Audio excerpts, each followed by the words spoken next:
আসসালামু আলাইকুম। আজকে আমি যার ঘটনা শোনাবো তার নাম হচ্ছে খালিদ ইবনে ওয়ালিদ রাদিয়াল্লাহু তাআলা আনহু, যাকে আল্লাহ তাআলার তরবারিও বলা হয়। তার জীবনের কিছু সংক্ষিপ্ত অধ্যায় তুলে ধরব। ১. ইসলাম গ্রহণের আগেও বীরত্ব। ২. হৃদয় পরিবর্তন। ৩. সাইফুল্লাহ হয়ে ওঠা। ৪. মুতা যুদ্ধ এবং ৫. মৃত্যুর কাহিনী। ১. ইসলাম গ্রহণের আগেও বীরত্ব।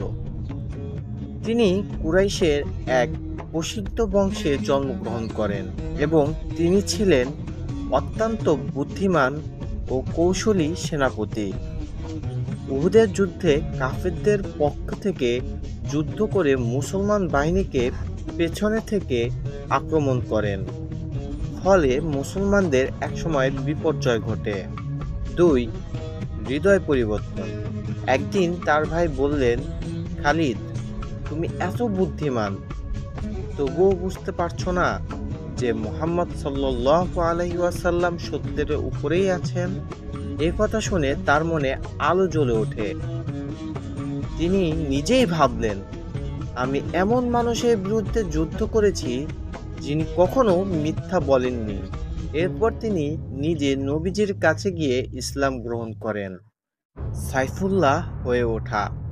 রাসূল সাল্লাল্লাহু আলাইহি ওয়াসাল্লাম তাকে আল্লাহর তরবারি উপাধি দেন, কারণ তিনি যুদ্ধে এমন কৌশল ব্যবহার করতেন যা শত্রুদের অবাক করে দিত। মুতা যুদ্ধ। খালিদ রাদিয়াল্লাহু তাআলা আনহু মাত্র ৩,০০০ সৈন্য নিয়ে ২,০০,০০০ রোমান বাহিনীর মুখোমুখি হন। যখন অনেক সাহাবী শহীদ হয়ে যান, তখন তিনি যুদ্ধের কৌশল পাল্টে এমনভাবে নেতৃত্ব দেন যে বিশাল বাহিনী মনে করল মুসলমানদের নতুন শক্তি এসেছে। তিনি মাত্র ৯টি তরোয়াল ভেঙে ফেলেছিলেন, কিন্তু পিছু হটেননি। মৃত্যুর কাহিনী।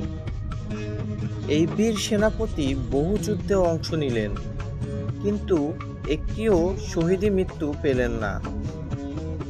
তিনি মৃত্যুর সময় কাঁদছিলেন আর বলছিলেন, দেখো, আমার শরীরে কোথাও এমন জায়গা নেই যেখানে তরবারি, বর্শা ও তীরের আঘাত নেই। তবুও আমি বিছানায় মৃত্যুবরণ করছি। কাপুরুষেরা যেন কখনো ঘুমাতে না পারে।